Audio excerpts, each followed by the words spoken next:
Welcome to Negotiating Happiness, the show that helps you find happiness, success, and balance in your work and life. I'm Adriana, your host for this journey into entrepreneurship and personal growth. We're broadcasting live on 107.7 and 105.3 FM in New Orleans as part of the United Public Radio Network. We explore the latest strategies, insights, and stories from successful entrepreneurs and experts. From managing stress to building a thriving business, we've got you covered.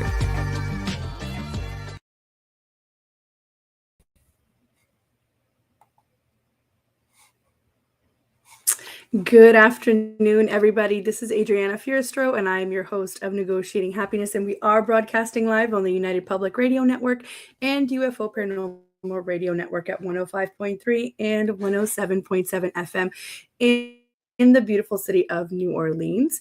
If you want to sit back and relax and watch some of our shows on the network on your big screen TV, all you have to do is go on Roku TV and type in UFO Paranormal, and we'll be there. Hello, everybody. It is 1 o'clock Eastern time here, so grab your coffee, grab your lunch, and let's just dive in. I'm here today with Christine. Hello, Christine. Hello, Adriana. So great to be here with you today. Yay, it's all working. We had some technical difficulties, but we are here, people. We are showing up on this Monday. It's the Mondayest of Mondays. I know, and it's so close to the holidays that I think we're just all over it, to be honest. So here we are, though.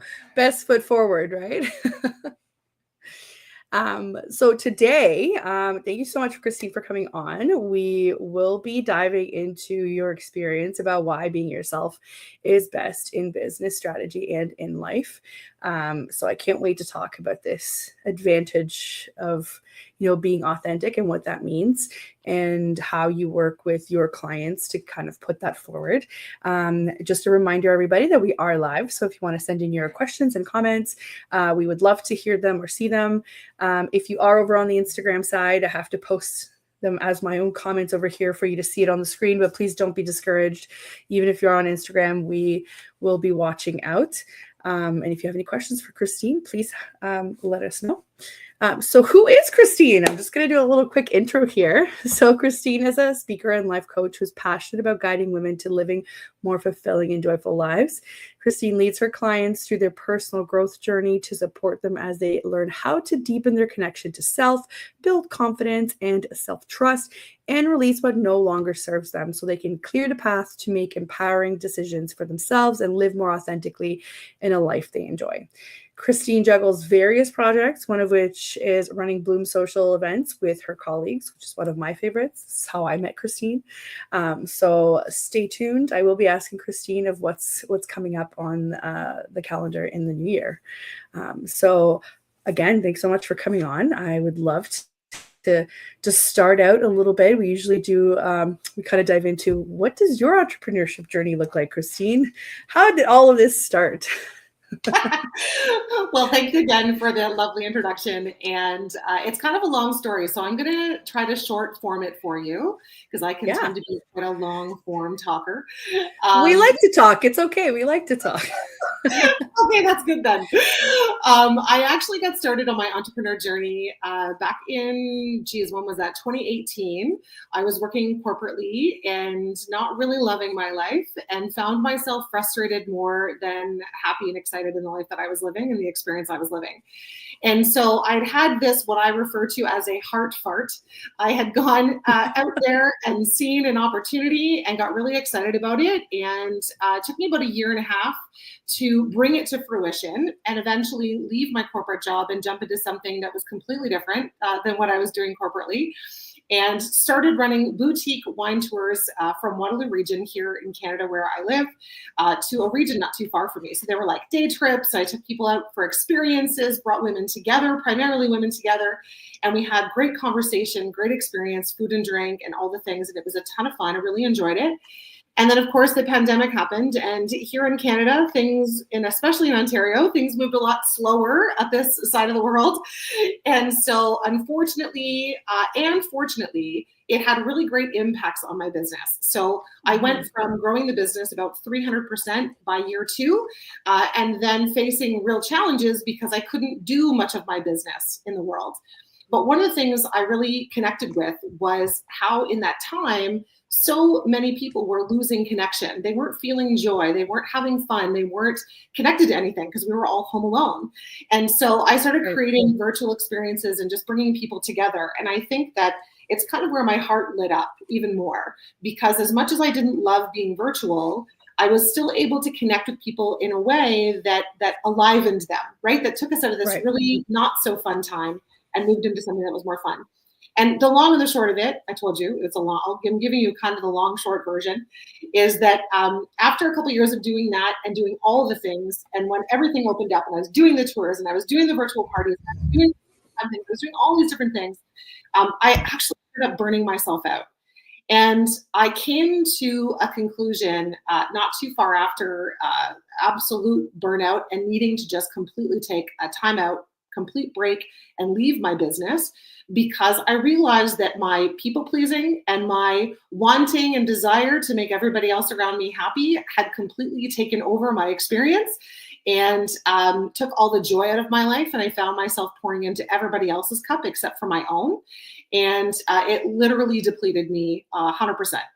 And so that's where the journey started. And what is really interesting is that at first I felt really defeated in that, but then quickly realized that as I was recovering from burnout and as I was recovering from being in a place where I was constantly actually referred to it as energy pleasing, as I was doing all of those things all the time, I realized that I wasn't the only one. And as I started to talk to women, I realized that so many of us are in this place where we give so much of ourselves to everybody else, but we don't ever really pour back into our own cup. We feel selfish. We feel like it's not appropriate. We feel guilt when we take care of us. And so I realized that I wasn't the only one impacted by burnout and this people or energy pleasing, and that I could help a whole bunch of other women, release themselves from the burden of having to feel like they had to be everything for everybody else, and instead lean into the power of taking care of themselves. And so it's been a journey the last couple of years. That's what I've really leaned into.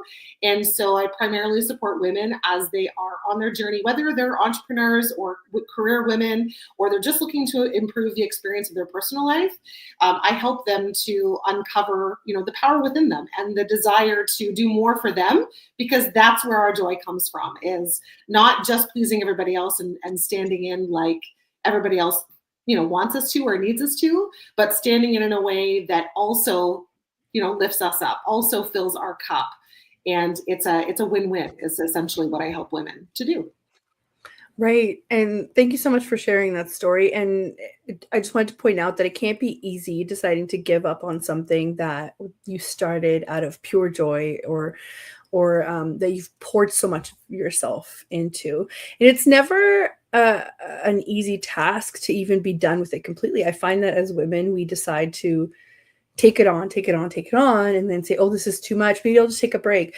But it's really, really hard to just let go completely of something, right? So when I was reading your bio and everything, I think that was such an important part for me, because everyone's like, we'll learn how to do all of these wonderful positive things, and then there's no cycle, right? Like the cycle is you have to make space in order to bring those new positive things. So that's really interesting how that kind of came full circle for you, because you had to let go of something that you cared about in order to make space for this brand new venture that you're on, right? Yeah. And it was and anybody who, of course, has started a business, it's like your baby, right? You pour everything that you have into this thing. I put not only my energy and my time and my my creativity and all of these things to pour into these experiences, but I also took everything financially that I had to put toward it, right? So coming to terms not only with letting my baby go, and recognizing that a big part of what I struggled with at that time was thinking that I was a failure because the business wasn't going to continue, that I was somehow a failure. And what were people going to think of me? And, if I fail, why would anybody want to listen to me? Why would anybody want to work with me if I'm this failure who couldn't figure it out? And the truth of it was that, like, it wasn't that I couldn't figure it out. It was that there was this thing that happened in the world that took us out, right? A lot of us. It was great for some businesses and not so great for others. But also, I think it was also recognizing in me these ways that I was showing up in the world. And that there's nothing wrong with showing up in great joy and connection with people and giving your heart to people and helping them really enjoy an experience. But also that we can pour from, or we overflow from a full cup. We can't pour from an empty one. And ultimately, that was the biggest lesson that I learned. It was like, I gave everything to it, but then that was the stickler in it, right? Like, that's what brought me down. Right.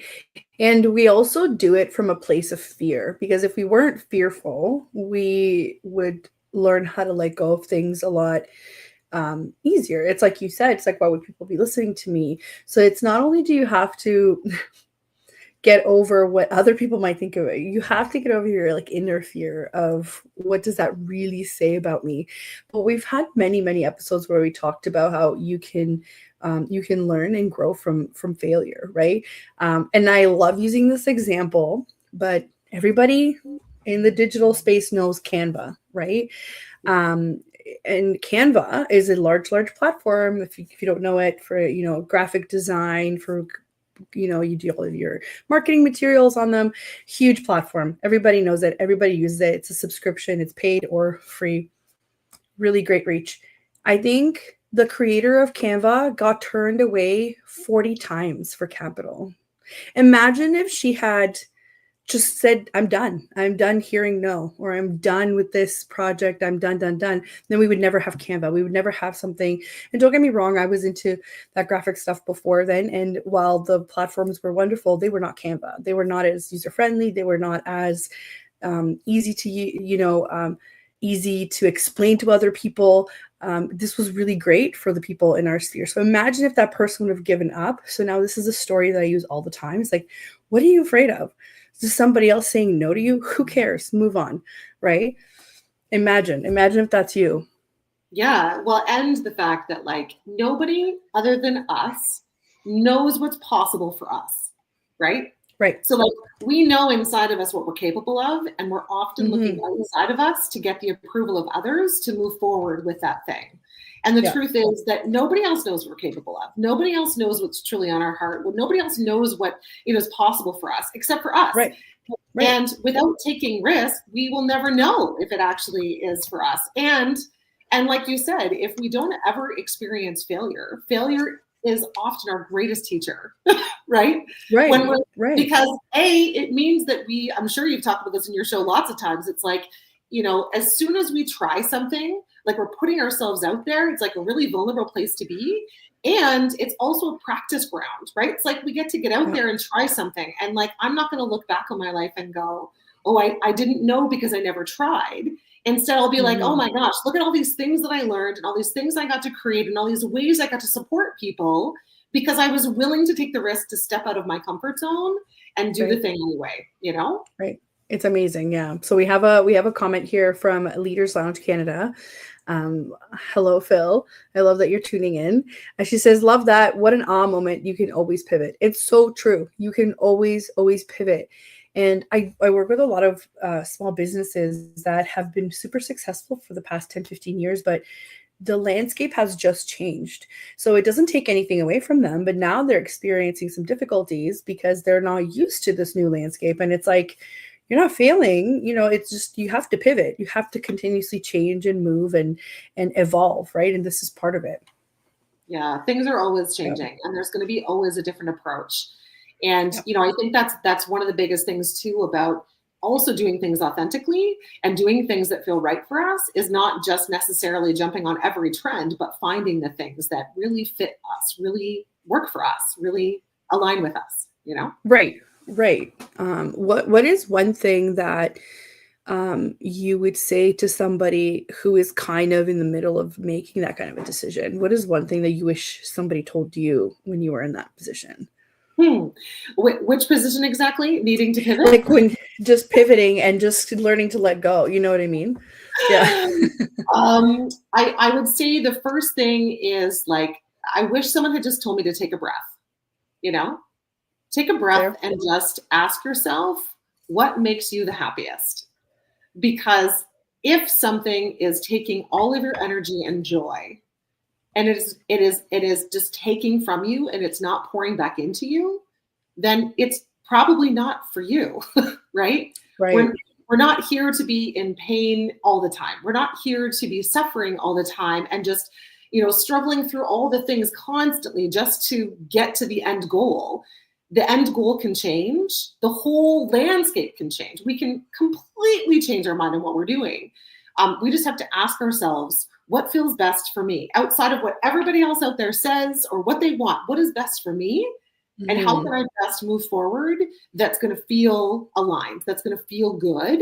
And I can have both. I can put my heart into something and work hard towards something and be of help or assistance and service to something. And how can I also take care of me? Because it's the duality, right? Right. No, that's really, really great advice. It's unfortunate though that sometimes when we're in those situations, our brain is probably going at, a million miles an hour. And like you said, nobody tells you to just take a breath. You're just thinking, what's the next move? What's the next move? Yeah. And I think too, we do get tunnel vision because we literally can only see this way, right? This is why, when someone stood in front of me and literally helped me pull out this piece and move it over here and say, okay, Christine, like, let's look at it from this view instead of from this view. And they really were able to help me align with that and see things differently. It changed the game for me. And so when I sat back and realized like how somebody else helped me see, I realized I can help other people see, right? Right. But what we do, and especially as women, but what we do is we keep it all to ourselves. We hold it all tight to ourselves. We silo ourselves. We don't tell other people what's going on. And we have a really hard time accepting the help, right? And so we typically don't look for the support and help, but truly often that's exactly what we need because we can't see the forest through the trees, so to speak, Right. So that's why you're there to help out. I love that. We have another question from Instagram. So from Leaders Lounge Canada, it says, can you share how this impacted you with any of your collaborators or suppliers? So how did you handle that? As in like the pivot? I'm guessing that's what it's related to, like the shifting gears. I think especially for me, I had so many different like vendors and partners that I worked with through that time when I was working with my other company. And, we had so many conversations and there was so many relationships built during that time of the period that the business was running that I just kept open communication for the most part, right? We were all struggling. And so when I finally made the decision, I didn't just go out there and blurt it to everybody, but I did have those conversations with those people and just say, you know what, I would love to continue, but I'm just no longer able to work in this manner. Like I'm just not able to do it anymore. I have to let it go. And it doesn't mean that I'm, done with our relationship. It doesn't mean that I'm done, sending people to your region. It doesn't mean that I'm done with these kinds of experiences forever. It just means that right now I'm tapped out and I have to pour back into me, right? It's just not working anymore. So it definitely impacted in the sense that, naturally I wasn't bringing people to them anymore. So it impacted them not having those people come. But also they weren't really coming during the pandemic anyway, right? So it was sort of like that mutual connection, that relationship where we were able to keep that conversation going and be able to just be honest about what was going on, Right. And I say this all the time. I feel like the people that work with you that want you to see you succeed, or that you generally have a good relationship with. They don't want to see you burned out. They don't want to see you stressed out, because it doesn't really help them in any way either, right? So if you are working with people that are saying nonsense, you have to do this, that's just like a giant wake-up call to say, hey, there are some people that you need to let go of in your life as well that are not going to be serving you long-term anyway. But the people that you do make those relationships with, I find that they want to see you succeed. So they're like, great, keep me in the loop. Well, I want to see what you do next, right? And typically, if if you are one of those service providers, like you said, that you want to nurture these relationships, you typically have other contacts, or you typically have some other sort of, hey, I can't do this, but I can connect you with so many other great people, right? But I think what the most important part that you said was, you just have to be open. You just have to keep the lines of communication open, right? Yeah, absolutely. And like, it's not easy for anybody. And I think too, like on that point of collaboration, sometimes when we align with people that the relationship isn't coming, or we can't, it's not a win-win. Like it's okay to acknowledge that and say, you know what, this relationship isn't working anymore. We're not both getting what we need, because it has to be a win-win-win, right? I have to win, you as a supplier have to win, and my client has to win. So if we're not all winning in the situation, then it's not a good business relationship. It's not a good personal relationship. Like relationships in general, it's sometimes we do have to leave things behind, or people behind, because we just can't move forward with, that sort of obligation or sort of weight on us, Yeah, and it's more of I find like this is a subject that has to do with sustainability rather than, short-term results. Like a lot of people, when they first start out, they're very focused on short-term results rather than kind of looking ahead. And I understand why, because that's the time where you just want to hustle. So you'll say yes to anything, you'll do the things that later on you will regret, but it does bring you up to the point where you can like, hold on, I can actually start being selective about what I bring into my own life, right? But if you are looking for things long term and you're realizing it's not sustainable, at some point it would have had an expiration date, and you just need to start being okay with that, right? 100%. And too, like sometimes you just have to try things on. It's like the same thing as getting it started in the first place. Sometimes you have to try something on and it's not a good fit, and you have to move on. It's as simple as that. It's true. It's true. And I am really grateful for my clients. Typically my clients are great and they understand that I'm a person too. And then when it's my turn, I then understand that they're a person too, right? So it just kind of goes around. Like you said, it has to be mutually beneficial, or else long term it doesn't really make sense, right? And I think, sorry, I didn't mean to cut you off. No, go ahead. I was just going to say that too, like I think often, especially when we're new in business, we do want to take on and say yes to everything because we're hungry, right? We want our business to succeed. And oftentimes what we learn along the way, or hopefully we learn along the way, is that, just by accepting any kind of business does not mean good business, right? So we can attract a certain kind of clientele. And if they go and tell all the people that are like them, and that's not who you really want to be attracting, now all of a sudden you're attracting all the kinds of people that really aren't the kind of people you want to work with. So, I think that it's like building a business is a lot like building a family, right? You're surrounding yourself with people that are going to be supportive. You're all winning together. You can communicate. You can, support each other. And sometimes, it's just not a match. Yeah, no, it's true. So if we're to go into, obviously this is a much larger conversation, into this whole being authentic, right, in your business and life, how do you know? I've always struggled with this myself, right? Coming from the corporate world and how you're not supposed to do certain things. And now in the digital world, it's kind of like I'm a personal brand. I can do what I want, right? As long as I'm resonating and I'm not hurting anybody, like I can do what I want, it took a while to get there. But how do you know when sharing something about yourself is too much? Like how much authenticity is too much authenticity, if that's possible? This is a great question.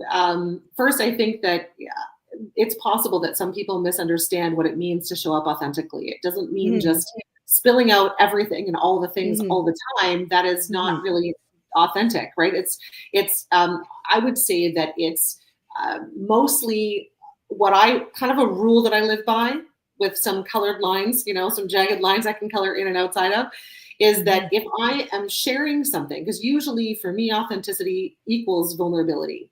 It means that I'm showing up as I am. It means that I'm showing up and I'm sharing experiences that have happened in my life. And so as a personal coach, as somebody who helps people, right, live in more of aligned spaces in their lives, I'm not just asking them to do the work and share from their vulnerability. I'm also going to share from mine. Because the more that I share as I am a human and the things that I have experienced, then they're going to feel more comfortable to share with me too. It's a two-way street, right? It's part of that relationship building. But I would say like that rule that I sort of live by is if I'm still in pain from the thing or the experience, I'm not sharing from a place of pain. Instead, I'm sharing from a place of the lesson. So when things are happening in the moment is not often the time that I'm sharing, right? Especially if something is really big. So for example, when I realized that I had to close my last business and I realized that I was going to lose everything. And I realized that I was taking a huge ego hit from having to do that. And that I felt like I was a failure and I was afraid of all of these things. I didn't tell anybody any of those things until I could come at it from a different place where I could say, hey, you know what? This is happening. But this is happening, but also here's what I'm learning. This is what's happening. And here's also what benefits are occurring as a result. Here's where I'm growing as a result of learning this lesson, right? So it's not just go out and bear all and say all the details and just tell everyone my big sad story. It's coming from a place of, I've already been, right, living in that experience. And now that I've got a place that I can speak to from experience in it and from that lesson space, now I've got an opportunity that I can share about it, right? Right. And that can be easily translated into content, right? We spend a lot of our time figuring out how to post ourselves authentically online, how to let our potential, connections know what we're truly like. And I always find the digital space to be very tricky for that. It's like you said, you don't bear it all, but I do think that they need to see some of your journey or at least understand that you know where they're coming from, or that you're not just swinging around wins everywhere, right? I think that's really important too. Like, for example, I hate the marketing that's all about make 6 figures instantly tomorrow, right? I hate it so much because they don't teach anything about sustainability or stability in something, or how that's going to impact your community later on, what you're building, right? So I like this whole authentic, showing up authentically, but it has to be consistent, has to be everywhere, right? So for me, talking like this in a podcast where it's not rehearsed, it's just me, things just come out. I find that to be part of my authentic self, right? Sometimes it sounds a little crazy, sometimes it doesn't. That's okay. That's just me. This is what we're going to be talking like if we were to work together, right? And then showing up on my feed where I'll say, hey, your website might not cut it. Mine didn't. I've changed it 3 times. You know what I mean?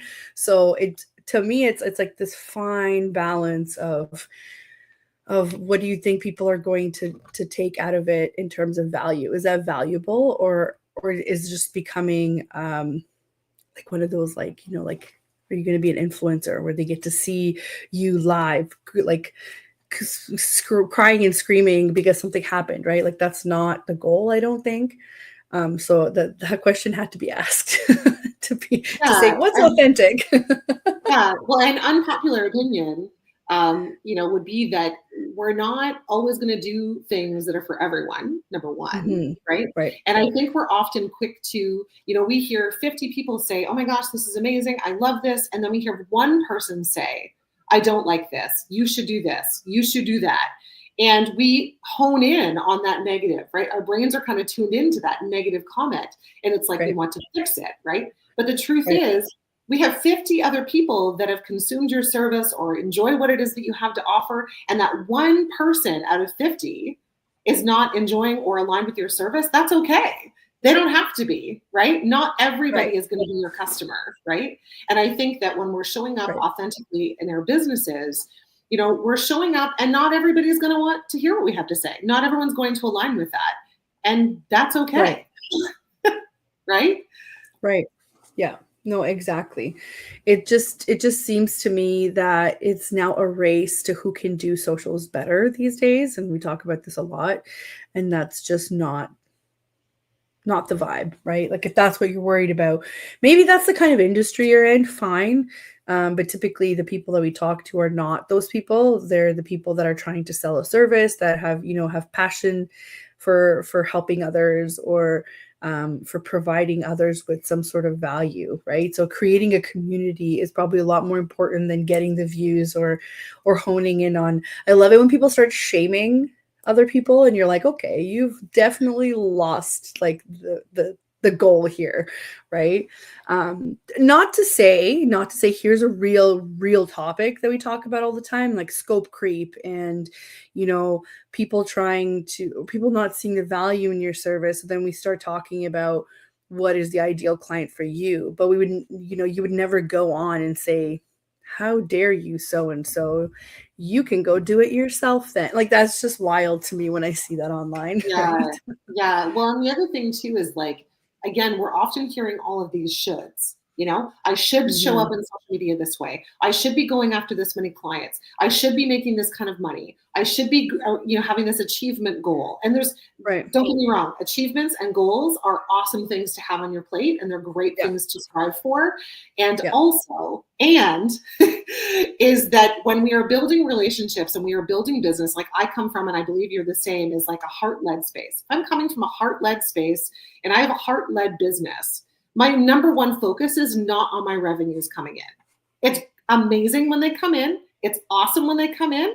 But if my number one focus is just more dollars, I'm not in it for the right reason. Number one, I'm in it just to make money. And big picture, that probably will not have great success, right? It might show up for a short period of time, make lots of money, but where is and again, it comes back to authenticity. Where is the connection and alignment for us in that?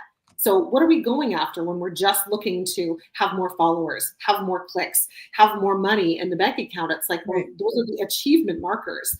And truthfully, there are certain ways that we show up that support us better than others. But if we instead focus on delivering what our heart is leading us to deliver, and connecting and making those relationships, and even if it's 150 people, hey, you've now got 150 people that are really connected to your message, instead of having 50,000 people that are disconnected from your message. You know what I'm saying? Right. And it's so true. And I kind of slipped into it last year. I'll give you an example. I was looking at my followers list. So first off, I've never been like, oh, I need to get to a certain amount. I knew that wasn't going to help me in any way, especially because I was just talking about how I had a couple of wins last year. I think I got 5 different projects just in the span of December, and they all came from Instagram. So I was like floored. I was like, what is happening? Right. But it was just the consistency, right? Shout out to Taylor for keeping me consistent on Instagram, right? So that was just the consistency paying off, even though it was maybe once a week, maybe twice, right? Like it's nothing crazy. So I said this year, I was like, I want to get to 1,000 followers, not thinking that how is that going to really help me, right? Here I am in December 16th, and I'm still not 900, right? So what are the odds? Probably very slim. But then I started thinking about it. I'm like, but how is that going to help me? How is that going to just so I could like tick a box? So I think even when we do make these goals, we just need to kind of keep grounded to say, what is the long-term, effect of this? How is that really going to help me? Am I going to go into January with a significant loss that I'm not at 1,000 followers? Absolutely not. I am not. My life will continue the same. I will continue servicing my clients the same, and Taylor's going to keep me consistent on Instagram still. So, you know what I mean? So what's that really solving for you? Yeah, it's funny because I remember someone once saying, I forget where this came from, but it certainly is not mine. Someone saying, no matter how many people show up, whether it's on your Instagram, whether it's in your stories, whether you're live in person somewhere, you're speaking at an engagement, if there is one person in the audience you still speak to that one person like you would speak to 100, like you would speak to a 200 or 1,000 or 150,000, right? Yeah. So you're showing up no matter what, no matter how many people are there. Because is it great to have more people? Sure. But we have to ask ourselves, like, why am I going for that goal? Like you said, how is that serving me? Okay. Instead, would I like to attract 2 more clients in my business to do one-to-one coaching? Amazing. Yes. So now maybe I can align myself with that goal instead of I just want to have, 500 more followers. Instead, actually, I want to make more connections. And I know, like, based on math, if I reach out and have 40 connections with people and I'm having these little side conversations with people, that out of those 40 conversations, 1 or 2 of them are likely to convert to a client. Right. And that's the energy that we can put in. It's like, what do we want the outcome to be? And what kind of energy are we aligning with to get that, right? It's like, you hear when people say, oh, you have to post 5 or 7 times a week on Instagram or 3 times a day. Like, no, you don't. No, you don't. Right? Like, not only is it exhausting, but who can actually do that and manage a business, especially when you're a micro business, right? If you're not at the stage where you have a whole team and you have all these people doing these things and you're the one wearing all the hats, that's not realistic, right? So it's like, is it realistic? Does it feel good? Right? Can I find a way to do it that feels good for me and get my message across? And then now how can I convert those conversations? And also, just to point out this whole craziness of, like, 5, 6 times a week, if your audience is just seeing you ask for something 5, 6 times a week, they're less likely to engage with you because you're asking them for something. And like, if you're just saying, register for this, and I've made those mistakes too. Register for this, go do this, go do that. They're not seeing the value in following your journey along, especially if you're a personal brand or especially if you're trying to show up authentic. So you could be remixing the same content over and over where you're asking them to join your webinar or your course, whatever the case might be, but they're not getting any of the value. So people get so caught up on how many times to post and they have no strategy. There's no repeatable process to it. So there's nothing that they're offering in terms of education or of, hey, here's how you could do this yourself or whatever the case may be. I share the platforms that I work with all the time. Does that mean that somebody's going to go out there and use some of those platforms without like me going through a consult with them? Yeah, for sure.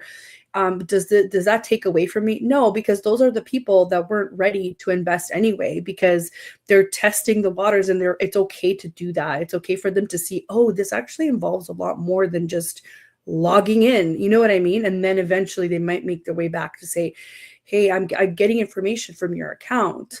What else do you know? You know what I mean? So I think we're just too bogged down with, we have to do this, we have to do that for the algorithm.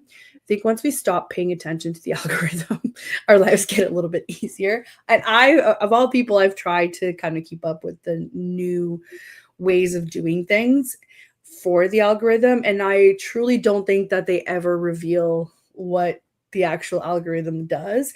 I think it's just a case of, like, have good practices when you post and post really good value. And I think you'll get some sort of result from it. And also, posting more is not going to get you featured as much now anyway. So according to Instagram, they're putting a lot more value on how many people interact with your posts rather than how many times you're posting, how many times because what it means is, to them, it's plain and simple. It's money for them. It's how long you're keeping a user on their app. If you're helping keeping them on longer, then it's more beneficial for them. So the more value you can put in your posts where you can interact with your community, that's how you're going to get results, right? So we're slowly, I think, shifting the right way, but some people are still very, like, focused on getting the attention, getting the followers, getting the whatever. And I say this all the time. It's like, this is not the way, guys. This is not the way. Yeah. It's also the messages that we receive, right? It's like all about how many people like me, how many people are following me. And it relates to how we are accepted. Who are we as a human? You like me? Right. Yeah, you like me. Oh no, you stopped following me. Why don't you like me anymore? And now I'm going to go and shift what I'm doing because one person doesn't like me anymore. We're here as unique individuals. We all have something really different to offer. And even if there are 10,000 people that are doing something. I mean, I'm in a business that so many people are in this business, right? And there's, I have a lot of the same approaches as so many coaches out there. Yeah. But the truth is that at the end of the day, if someone is going to be really drawn to how I work with them, how I approach situations, how I make them feel comfortable and safe in those conversations, the kind of results that they're getting by going out and taking those actions, right? So it's like, there are so many of it. Just go and do you. And when you show up as you, then the more people are going to be drawn and attracted to you. And that's what they're buying. Do you know what I'm saying? Yes. Yes. All the time. I say this all the time. They're buying a service from you. They're not buying from your website. They're buying it from you. I'm just going to do a quick little intro here before we move on. So for those of you that are just tuning in, you are listening to Negotiating Happiness, and I am your host, Adriana Fierstro, and we are live on the United Public Radio Network and UFO Paranormal Radio Network on 105.3 and 107.7 FM in New Orleans. We are here with Christine from It's Me, Christine D, and we are talking about the advantage of being authentic in life and business. So if you're just tuning in and you want to start from the beginning, everything's going to be in our archives on Facebook, YouTube, SoundCloud, iTunes, whatever platform you want. Just go ahead and look for the United Public Radio Network or my personal channels, and you'll find it there. So we sort of kind of touched a little bit on there, right? About how there are a lot of people in my industry too that do what I do. There are a lot of people in your industry that do what you do. And somehow we're not shy when it comes to collaboration or sharing the space, which I love, because I know that there are some people that are not quite into that, and that's okay. That's the way that they do their business. But so the way I met you was through Bloom Socials, right? Do you want to tell us a little bit about that?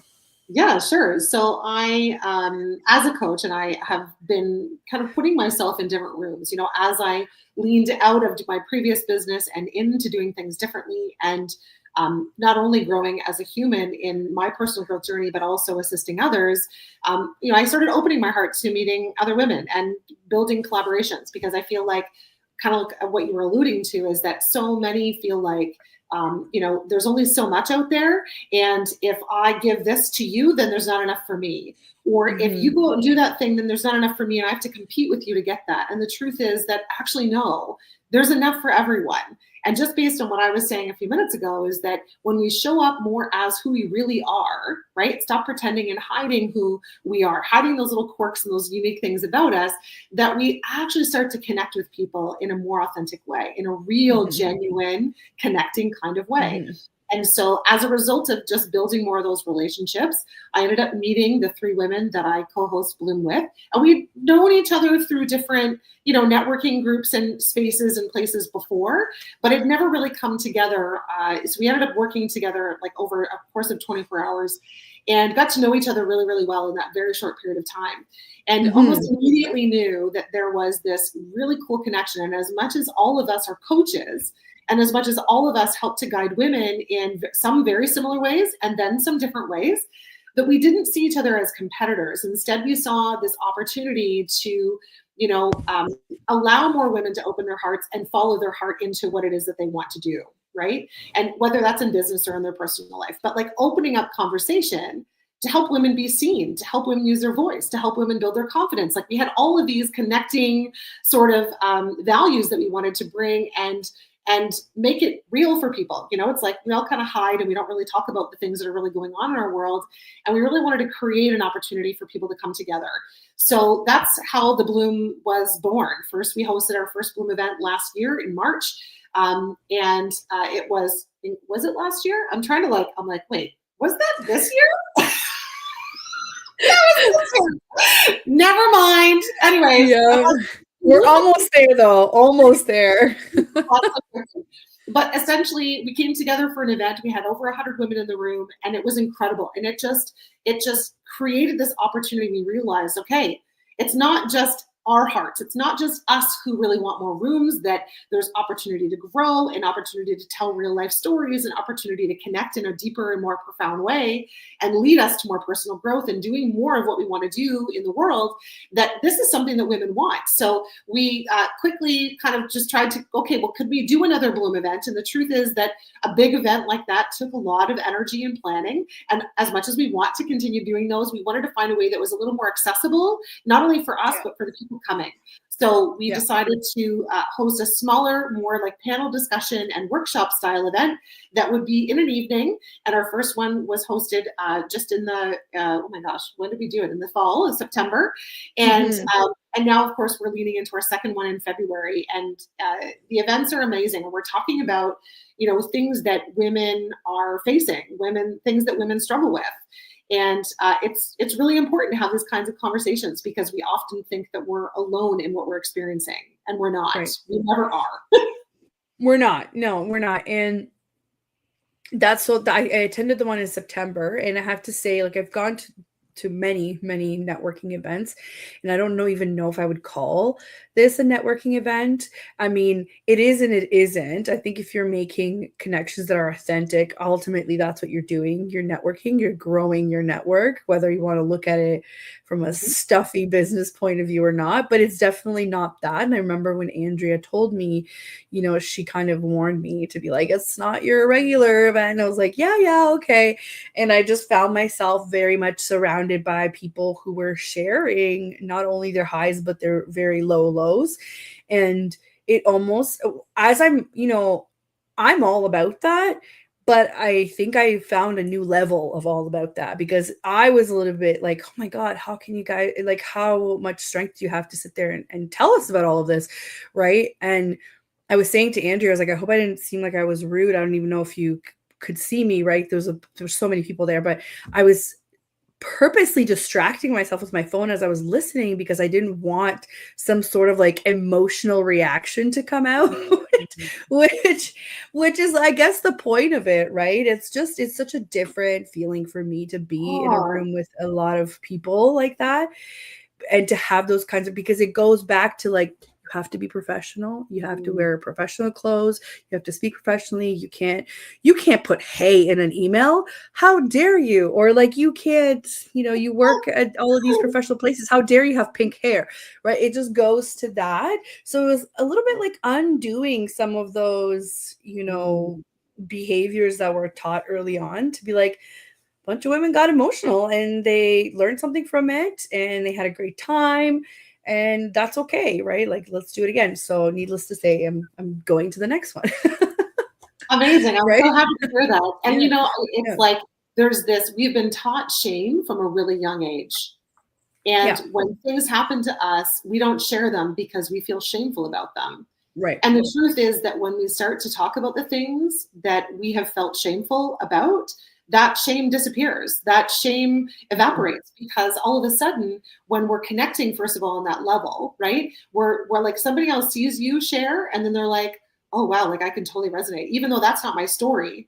I can totally relate to those feelings of that story. I can totally relate to how you would have experienced that. And as a woman, I'm like there with you, right? Like, and now let me share about me, because now this is true and deep connection. You know, I think a lot of what, you know, social media and all of these things have provided some really amazing, incredible benefits to us. But one of the downsides is that we've stopped connecting as human beings, right? We are human beings who have feelings and we experience things. And when we share them and when we talk about like facing them and acknowledging the stuff that's going on in our lives, oh my gosh, it's like letting go of baggage, letting go of old feelings, letting go of old energy that allow you to spring forward, because you're not carrying all the weight of those things anymore. And instead, we're all sharing it together. And it's kind of a really beautiful experience. I love it too. I'm so glad to hear that you loved it. And I just wanted to even mention that it was never intended as a networking event, although many of the people who came thought that it was going to be a networking event. And to your point, you know, when as women, we are here to lift each other up. We are not here to compete with each other. We have been sold and told lies about how we're supposed to be in the world, right? And there's so much for everyone. And truthfully, if we all come into a room and we're supporting women who are in business for themselves, or we're supporting somebody who isn't, right? Somebody who just is looking to connect and make new friends.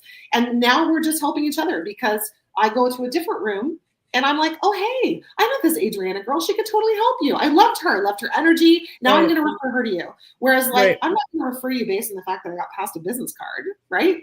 And so it all comes down to those relationships again. I think at the core of everything that we do, we are tapping back into building better relationships and connections with people.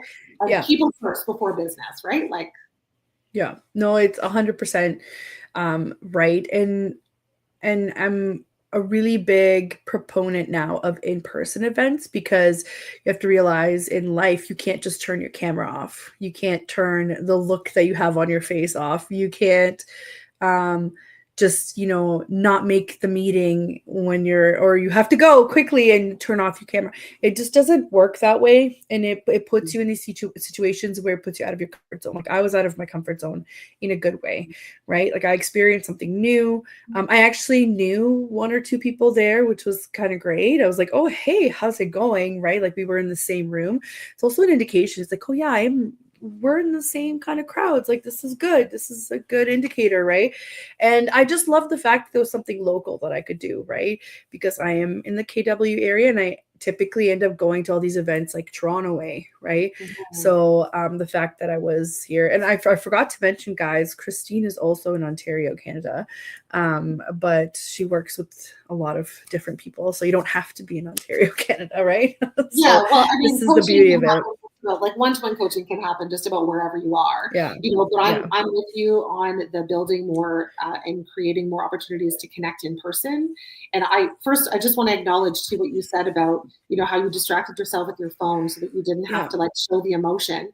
And like, that is something that we have been, again, taught and sold, right? You're going to see my weakness if I show up in tears. It means something bad about me if I'm expressing emotion. And the truth of it is, no, actually, it's a release. It's your body's natural way of reducing stress is to release them through tears.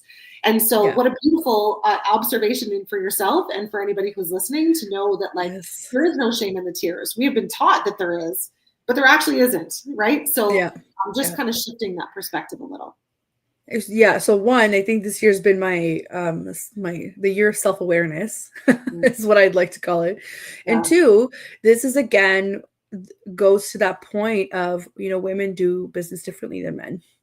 And we just need to continue to remind ourselves of this, right? So if I was somehow in that room, in the next room that I'm in, I might not necessarily be able to act the same way, which is unfortunate, but it's just the reality of it. So it's the more you expose yourself to these kinds of things, the more you get to know people, the easier it'll be. It'll come to you, because I hate like anything salesy. Take me out. I don't want to sell you on it. I want you to know, like, come to me. If you have a problem, come to me. I will give you all of the consults for free. It's something I'm working on, but I will give you everything I have. But we'll talk about it, and I get really passionate about it. And I think people can see that. I think that's enough sales for me. I don't need to convince you to, purchase something from me. But what I can tell you is like, hey, you've got this really good business. Here's how you could make it better. Have a thought. Talk to me in 6 months. Like, it's very like natural, right? Like, that's what I want. That's what I want from any of these connections. And when we're in spaces where we're in rooms with other people who have similar values, they're going for similar things, they're aligning themselves to similar, themes or topics, and the way that they're showing up in the world and trying to show up in that whole heart, then those are the other heart-led people who are going to lead you to more heart-led people, right? So it's like you keep putting yourself in a room with a bunch of people that just want to pass around their business card. Well, that's not going to get you very far, right? If that's not your style. If that's how you do business, good luck to you. That's just not the way that I roll. But I want to be in rooms where I know that you're first worried and considerate of like who I am as a human. And you're not just here to try to have someone write the next check, So not that anyone writes checks anymore. I don't even know why I said check, but No, but I know what you're saying. It's like, I will pick up the phone and I will talk to you before it's not all about but the invoice or, I have to, that's what I'm saying. I think I've given all of my consults have been free this year. So whatever you took out of it, great, amazing. I get good feedback on it. Whether you want to work with me now or later, it's up to you, right? So I'm just thinking about it about opening doors, right? It depends if you want to close it or not. And so far I think it's led me to some pretty good, goals or whatever, achievements, whatever you want to call it. But it is true. It depends on who else is in the room with you, right? So it is very important to surround yourself with other authentic people, or else you're going to be the odd one out, and it'll be very obvious very quickly. Yeah, and who enjoys, like, Yeah. you talk to anybody who goes into a room where they feel like they can't really just be themselves, and you feel like you have to hide and show up in a certain way because that's what's acceptable in the room. It doesn't feel good, does it?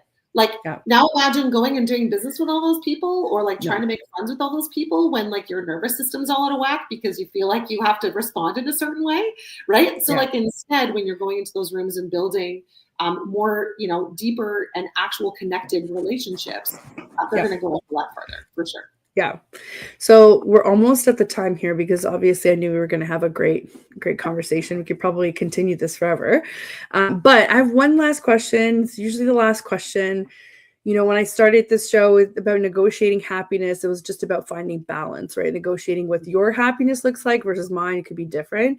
So I always ask, what is it that makes this all worth it for you, for Christine, the individual, not Christine, the business person, or, the mom, wife, sister, or I just want to know kind of, what do you do that makes this all worth it for you? And the responses that I get sometimes are, oh, I work out at 5 a.m. and it helps me set my day. And I'm like, wow, that sounds terrible, but I'm super happy for you that this is what makes you happy, right? It just allows me to learn a little bit more about you. So what makes Christine happy? It's interesting. Hopefully my answer is not too long. I have a great passion for helping women see themselves and understanding that they have more power in them than they believe they do. Right. And helping to undo some of those limiting messages that they have received through their life or have created themselves in their life. And by helping another woman realize her power makes me, it's almost, to me, it's like almost the selfish and most exhilarating thing on the planet. Because when you help another human being and you can see that their life has improved as a result, like that lights me up. And I do it for strangers on the street. I do it for people that I work with as clients. I do it all the time because it feels good for me too. I see them, it feels good for them, and it feels good for me. So honestly, I mean, maybe that's not the answer you were after, but like that's it.